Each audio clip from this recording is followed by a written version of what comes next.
What's up, guys? Rick here with your preview for this week's Black Desert Championship. It is a brand new event at a brand new golf course, and the first time that the PGA Tour is going back to Utah in over 60 years. We will look at the satellite imagery. We will get a great idea of what type of golfer can have success this week. And I'm also going to show you some of the new tools and updates that are working their way through my website, RickRunGood.com. You'll see those in just 1 second, but otherwise, let's jump right on into this and talk about the golf course. First things first, it's a brand new golf course. There is no history. There is no course key stats model for this week, right? That's the data-driven model that I create. It needs data. Needs any data. Even a little data would help, but this is absolutely none. First off, let me just say, I love Southern Utah. Mina and I have made it a kind of a habit to get there maybe once a year, usually around my birthday at the end of the PGA Tour season. We'll go, we'll get away, we'll get off the grid. Southern Utah is great. It feels like you're playing golf on Mars, and this is going to be no different. This is a brand new tournament and a brand new course. How new is the course? Well, on my course mapping software here, some of these holes are not even complete in the satellite imagery. You can see the bones of it, but that you might just have a green, no fairway, or vice versa. So that is how new it is. The second 9 was just completed about 18 months ago. So I'll be flipping back and forth between the mapping software and also just the Google Maps satellite image looks a little bit more recent. And what you're going to see, I think this is a really good contrast to show you. This is, for all intents and purposes, desert golf. Now, and when I say that, I mean that there is a hard line between your ball being good, being found, and being dead. You might not find it. Who knows where it's going to be? So when you go to TPC Summerlin, which we're going to go to next week, you're going to see the same thing.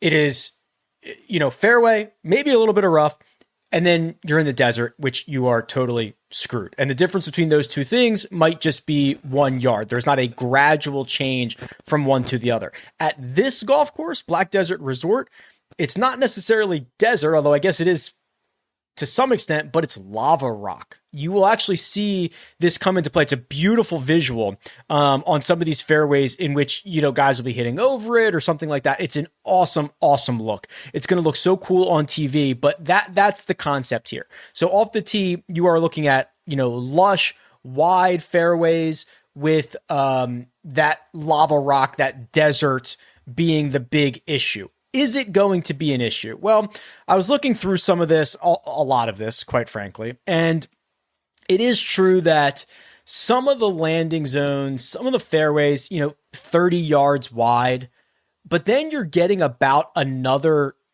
10 yards of rough on both sides of this. So here's number 10, and this is a very generous example.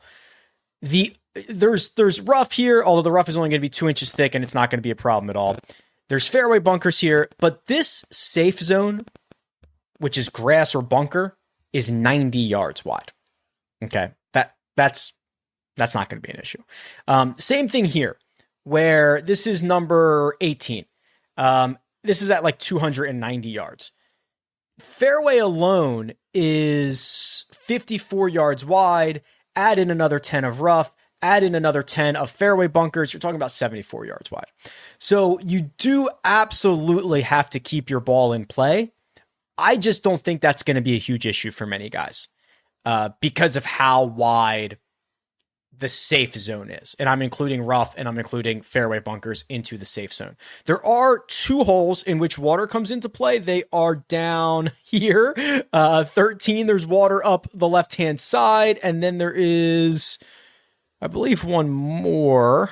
Oh, this one might not even have the lake completed yet. Let's see. 13 down the left. Oh, here we go. This hole down here, which is number 6, which is not the water hazards had not even been put in yet in the previous satellite imagery. But this is going to look very, very cool on TV. The other thing to remember is this is a resort golf course. It is literally called Black Desert Resort. It is designed for me and Mina to go on vacation and play around a golf and then go and get a massage and hang by the pool and all that stuff. They're going to eat this thing alive. And they should, right? We're talking about 50, 60, 70 yard wide landing zones, greens that are sizable, 7,000 yards on average. That is larger than PGA Tour average. You're also talking about playing a little bit at altitude here. So Black Desert is 3,000 feet above sea level. To put that into perspective, Jackson, Mississippi last week was, I think, 300. Las Vegas next week is 2,000. And the BMW Championship in Colorado was at 6,000. So it's about a 3.5% that these guys are going to play this week. So that means a golf course that I think it's 7,370 on the scorecard. It'll play closer to 7,100. I think everybody's pretty live here. A par 71 at effective 7,100 with generous landing zones. I think plotters can get around. I think that bombers who don't hit it quite accurately could get around. I think that this is going to turn into a second shot putting contest, quite frankly. And the putting surfaces, from what I understand and I imagine, are going to be glorious, right? I mean, they're brand spanking new. Look at number 3. Hole number 3 looks a lot like they tried to pull off the, hole 6 at Riviera with the bunker in the middle of the green there. Where is that on my... Did that end up in the final plans? Oh yeah, here it is. Interesting. Yeah, don't be on the wrong side. Don't be on the wrong side of that one. So anyway, we're going to look at the best players. We're going to look at the hottest players. There is no history to go off of. It's for my purposes, this is anybody off the tee, turn into a second shot, turn into a putting contest, and don't be incredibly inaccurate, because that is going to get you a penalty shot or a lost golf ball. Because if you're playing out of the desert, you are probably pretty cooked. And I'll say that again next week at TPC Summerlin as well. But it should be great. And I'm stoked about this. I think it's going to look awesome on TV. It's going to be really, really cool. Let's head over to the cheat sheet. All right. So here's the cheat sheet on RickRunGood.com. This is the new updated cheat sheet. So this is where you're going to start to see a lot of those changes that I referenced earlier. I'm using light mode. This might be a little bit easier for you guys to see on your end, but if you really do want to use it for your own purposes, there is a dark mode. I prefer that, but I know it is a little bit easier to see if you're watching on a monitor or something like that. That I'll just show you in light mode here. So let's get into this. And we've got 4 golfers over $10,000. A couple of them were in the mix last week. Keith Mitchell, 10,600. He 3-putts the 72nd hole last week and misses out on the playoff. Seamus Power, who rallied, we'll talk about him, 10,300. He finished T11 last week. Kurt Kitayama is 10-2, and Bo Hostler is $10,000. Just immediately off the bat, no offense to Kurt Kitayama here, but that seems like the name that does not add up. So Keith Mitchell has been playing great golf, was just in the mix last week. Seamus Power playing great golf, wasn't in the mix, but he played well. And then Bo Hostler in a playoff. What has Kurt Kitayama been up to that rewards him with a $10,200 price tag? I'm almost asking it not even facetiously. I don't know. Here's the updated golfer profiles. These should all look better on a lot of different screen sizes. That was part of this. So we start looking at the results here, and we have not seen a lot of Kurt Kitayama. T6 at the 3M Open, then his season comes to an end with a miscut at the Wyndham Championship, does not even make the FedEx Cup playoffs. So now we are a long time removed from him playing competitive golf. If we look at his 100 round baseline, does he deserve to be $10,200? The last time we saw him, he was $7,900. So let's go figure this out. We'll go to the Holy Grail. Well, let's go to the power rankings. That's probably a little bit easier. Reset everybody back to their 100 round baseline. Let's do a 50 round minimum. I know we're going to be able to get that out of Kurt Kitayama. We're going to sort this by salary, and we're going to see, here's Kitayama, a quarter of a stroke per round over par. It's not great. Seamus Power's been worse, but Seamus Power's actually played a lot better recently than like a lot of Seamus's stuff is like rounds 50 through 100. I'm not sure the same can be said about Kurt Kitayama. So I don't know if Vegas knows something, if DraftKings knows something, or what's going on here, but I'm not sure why that price is so expensive. The rest of these guys you can make an argument for, right? Keith Mitchell at 10,600. He gave a very, very candid Sunday interview. He again hit the ball beautifully, had one of the best putting tournaments of his career, at least of the last couple of years, and did not win. This is a golf tournament that again is going to ask you to hit a lot of really great putts. I think he's got a high floor, low ceiling, if that makes sense, right? I think the ball striking keeps him in a lot of events like this, and it's just a matter of whether he's going to gain 3, 4, 5 strokes putting. I should point out, it is unfair to say Keith Mitchell has been miserable with the putter. He's been bad with the putter, right? Since the Rocket Mortgage, but he has gained strokes putting in 3 straight, which I'm wondering if that is something that maybe he's figured something out. Maybe he's building on it. Maybe he's figured it. I don't know. Seamus Power is probably the one I have my eye on most here. So we talked about him last week. So he was playing great golf dating back to, basically most of 2024. It was a little bit volatile in the early parts of the year. It would go miscut, T12, miscut, T16, missed cut, right? But he'd basically alternate top 20s and missed cuts. Well, he's gotten rid of the missed cuts. He's got a bunch of top 30 finishes. He's been playing a lot of golf. He played deep into the FedEx Cup playoffs. He played at Royal County Down earlier this year. The tee to green numbers have been splendid, and the putting numbers have been really good. That's the perfect combination. He plays a lot of golf in Las Vegas. You're going to hear me often say the comps between this and like a desert style golf course and Las Vegas, it's at altitude. It is similar with that again, hard line of demarcation between fine in the fairway and really bad. Seamus Power is a 2-week guy. In the same way that I thought Patrick Fishburne was a 2-week guy starting last week and going into this week, Seamus Power, who's playing well, this should be a good setup for him. And then he is going to home TPC Summerlin next week. So this is a 2-event, really good stretch for Seamus Power. He's got to be licking his chops. And then Beau Hossler.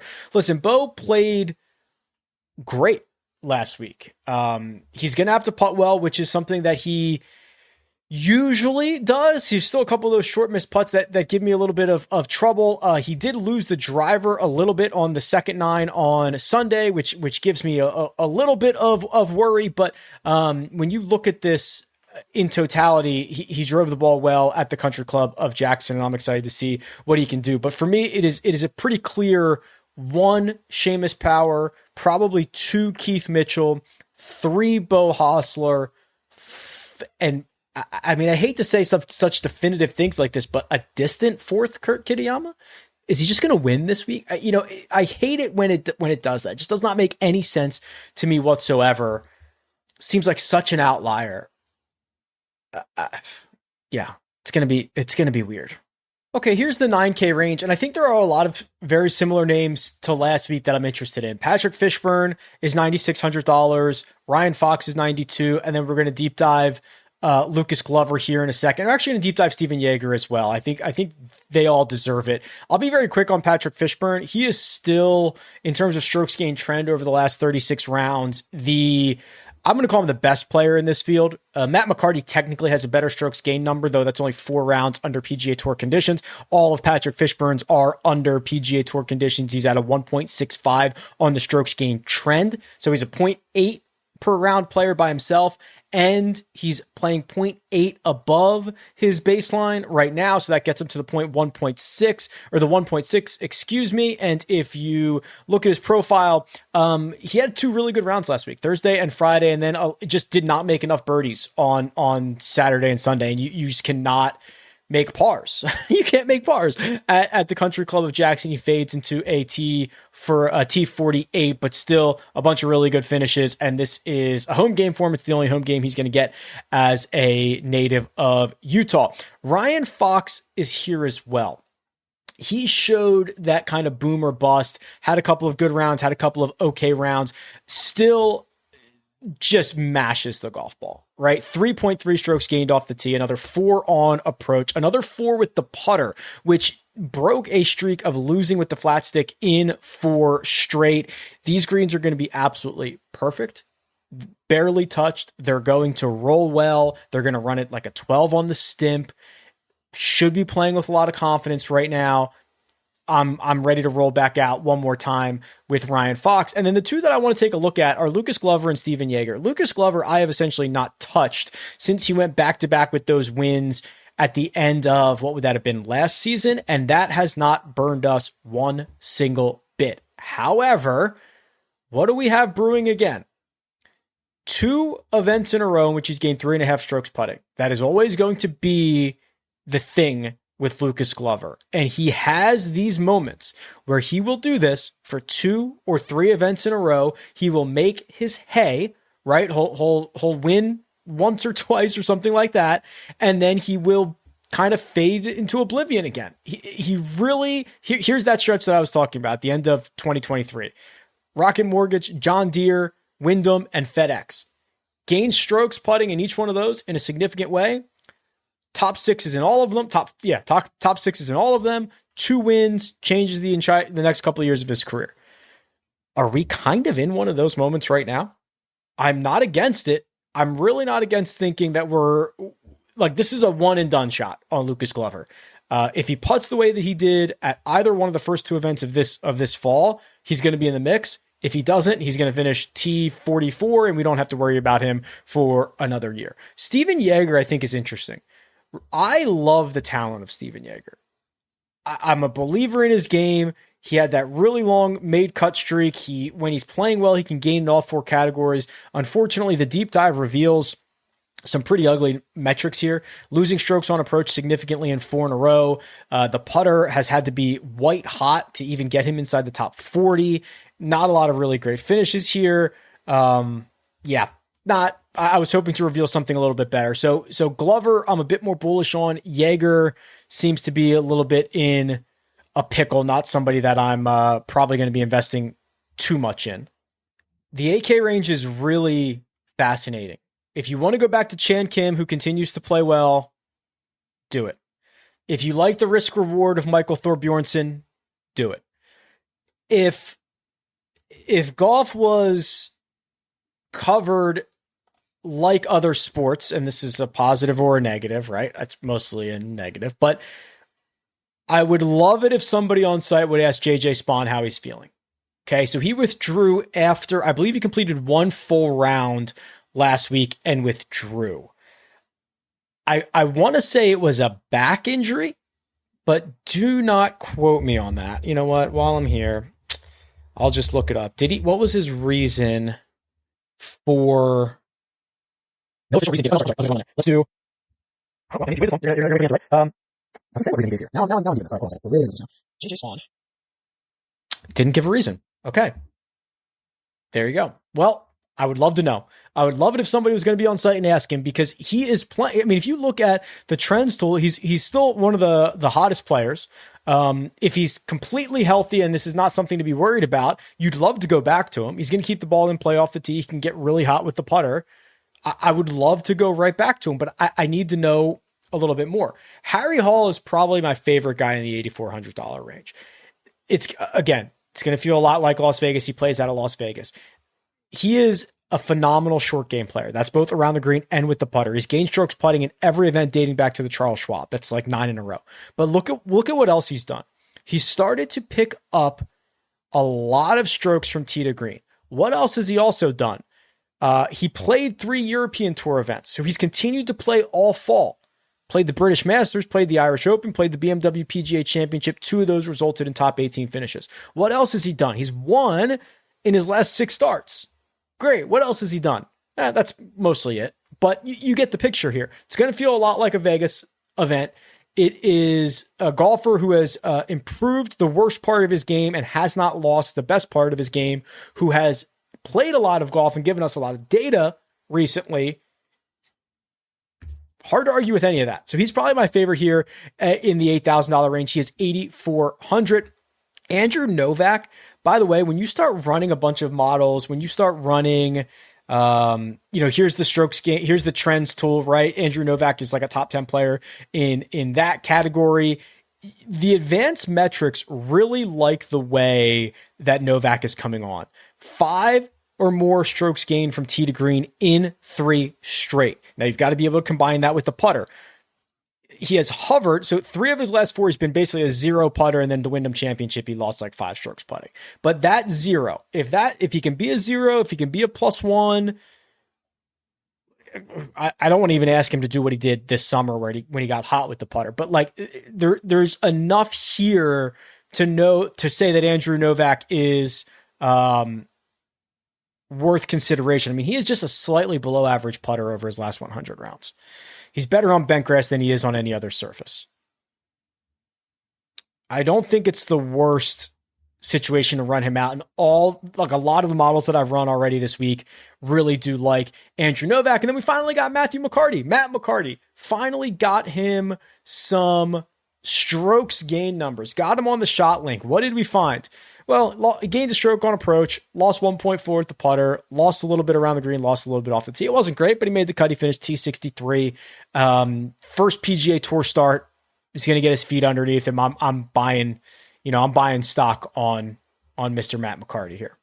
There's a lot of really interesting names in the 7K range. So remember last week was the Korn Ferry Tour Championship.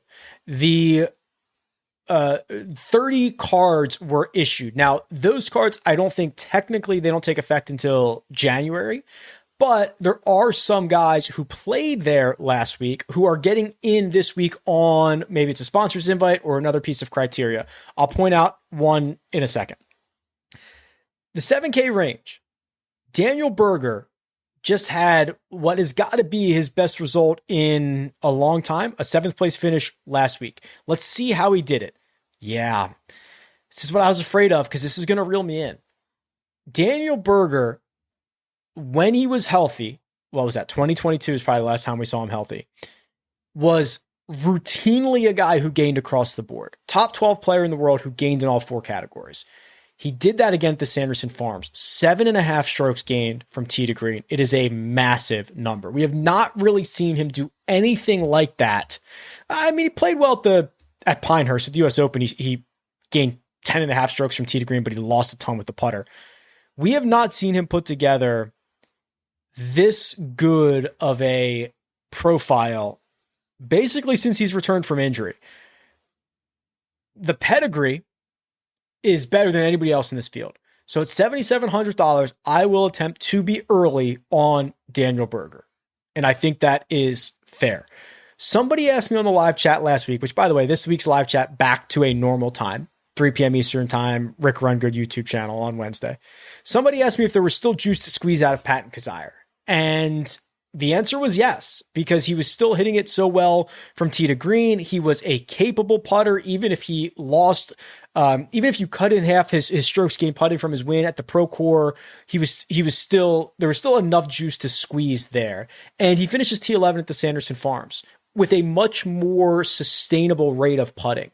So I think we have Patton Kizzire, who is just playing great golf again. T8 at the Barracuda, a win at the Pro Tour, a T11 at the Sanderson Farms, all in his last 5 starts. The other 2 were missed cuts. So remember that, but this is a really, really good, if somebody asks me again on Wednesday, is there more juice to squeeze out of Patton Kizzire? I believe the answer is going to still be yes. Alex Smalley had the best round of the day on Sunday. He had the best approach round. I think he gained like 4.5 strokes on approach. That's basically what he gained for the entire week. It is probably I will, if I'm going to try to be early on Daniel Berger, I will probably end up being late on Alex Smalley. I think I need to at least see another round of this, another 2 rounds of this. Maybe he's a great showdown option. Maybe he's a great first round leader option, but for 4 rounds feels a little bit ambitious. And then here's Max McGreevy. This is the guy that I was considering, or I was thinking about when I mentioned the guys who played on the Korn Ferry Tour Championship last week. So McGreevy's now he's going to have his PGA Tour card in January. You look at what he did in 2023 on the Korn Ferry Tour. Well, he won in mid-August. He won at the end of June. He finished T7 at the Tour Championship last week. He finished T3 at a playoff event 2 starts before that at the Grove. Really high-end numbers here. Gains 10, 11, 12, 13 strokes total.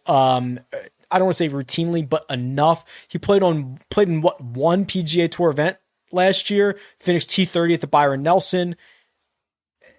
He's back. Okay. So McGreevy loses his card in 2023, goes down 2024 to the Korn Ferry, earns it back. This would be a really good spot to run him out. He's been playing great golf. Oh boy, was I nervous about Henrik Norlander making me look silly last week. Gained 3 strokes with the putter and still only finished T28. Just one of the problems with these guys, right? It feels very Johnny Vegas in where it's impossible to put it all together. And even if you do get a high-end finish, it does not necessarily equate to a high-end result like it does for Kevin Yu. When Kevin Yu does gain anything with the putter, he finishes well. Now he goes out and he gains 8 and wins the golf tournament, but you get the idea there. The $6,000 range. This is ugly.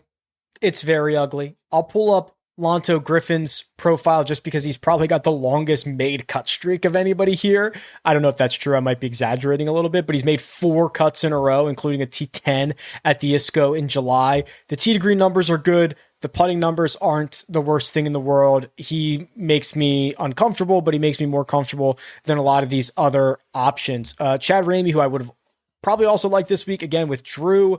His official reason was wrist prior to the second round last week. Ryan Moore, if I'm going to go with the Southern Utah, has a lot of crossover to TPC Summerlin in Las Vegas and Desert Golf, and looking for guys that have maybe a 2-week run here. Ryan Moore might be another one of those. I saw him at the range a couple of days ago, TPC Summerlin. He looks very fit these days. Everybody looks good on the driving range. I understand that, but he's gained strokes from tee to green in 7 of his last 8, and this should be a relatively good spot for him. But that's kind of where we're at. This is a very ugly range here. There's not a lot of takeaways. Sung Yul No.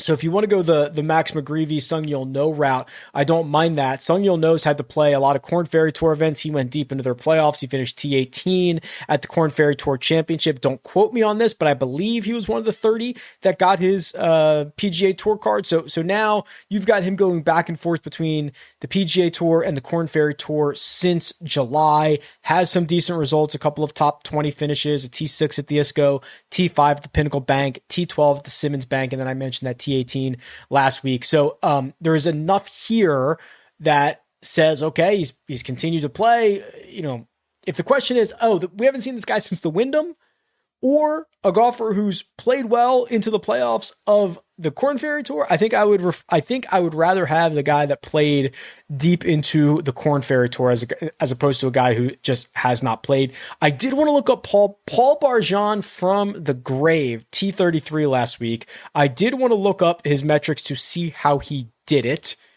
and if I could convince myself he was worth a click this week. No, I cannot. The tee to green numbers are horrendous.